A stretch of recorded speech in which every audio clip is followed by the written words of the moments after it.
وہی عمر جو پہلے مارتے تھے غریبوں کو، وہی فاروق امیر المومنین بنے، چہرے پہ نقاب پہنا، گلی سے گزر رہے، ایک بوڑھی اماں پریشان بیٹھی، عمر روک گئے، غلام سے کہنے لگے بوڑھی پریشان لگتی ہے، حضور پوچھ لیتے، فرمایا اماں اندر آ جائیں، اماں کہنے لگی جاؤ دوڑو اپنا کام کرو، کہا تیری مہربانی آنے دے، جب ضد کی تو کہنے لگی آ جاؤ، حضرت عمر اندر گئے، نقاب ہے چہرے، اماں کیوں پریشان ہو؟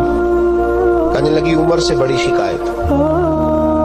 کیا ہوا؟ کہنے لگی بوڑھی بھی ہوں، بیوہ بھی ہوں، بے اولاد بھی ہوں، 25 دینار کا قرضہ چڑھ گیا، 3 دن ہو گئے روٹی نہیں کھائی، عمر امیر المومنین ہے، اس نے میرا حال ہی نہیں پوچھا۔ حضرت عمر کہنے لگے اماں عمر کو کیا پتا تو اس حال میں ہے؟ تو مدینے کی وہ بوڑھی عورت بھی جانتی تھی کہ جمہوریت کیا ہوتی ہے، جمہوریت کیا ہوتی ہے۔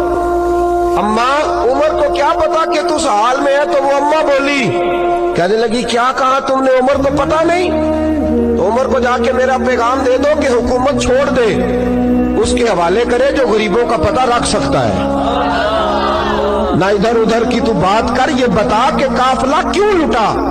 مجھے رہزنوں سے غرض نہیں، تیری رہبری کا سوال ہے۔ تو بہانہ کر کے سائیڈ پہ ہو گیا، بول، تو پتہ رکھ نہیں سکتا تو کیوں حکومت کرتا ہے؟ آپ کے غلام کہتے ہیں عمر دوڑ لگا کے باہر نکلے، کھانا پکا پکایا گھر سے لائے، 25 دینار بھی لائے، 2 بوریاں اناج کی کندھوں پہ رکھ لی۔ غلام کہنے لگا حضور مجھے دے دیں، فرمایا وعدہ کر قیامت کے دن بھی میرا بوجھ اٹھائے گا؟ حضور میں نہیں اٹھا سکتا۔ عمر لائے، اس بوڑھی اماں کو 25 دینار دیے، 2-3 مہینے کا راشن دیا، کھانا کھلایا۔ یہاں تو جس کا 200-400 ووٹ ہو اسے ہے کوئی سردار چودھری پوچھ لے، غریبوں کو کون پوچھتا ہے؟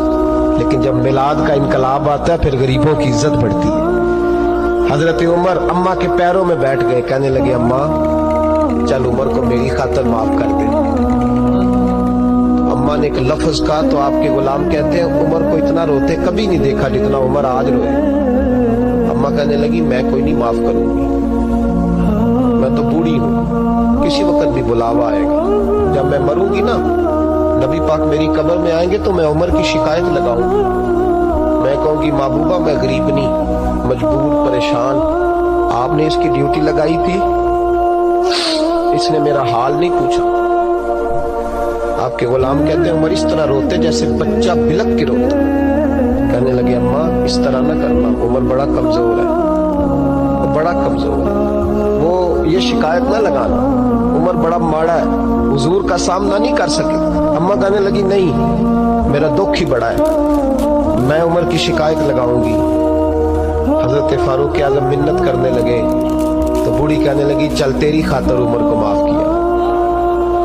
حضرت عمر کہنے لگے مجھے لکھ کے دے، اماں کہنے لگی تم لکھ دو میں سائن کر دیتی ہوں۔ حضرت عمر نے لکھا فلاں بنت فلاں عمر سے ناراض تھی، پھر عمر نے راضی کر لی۔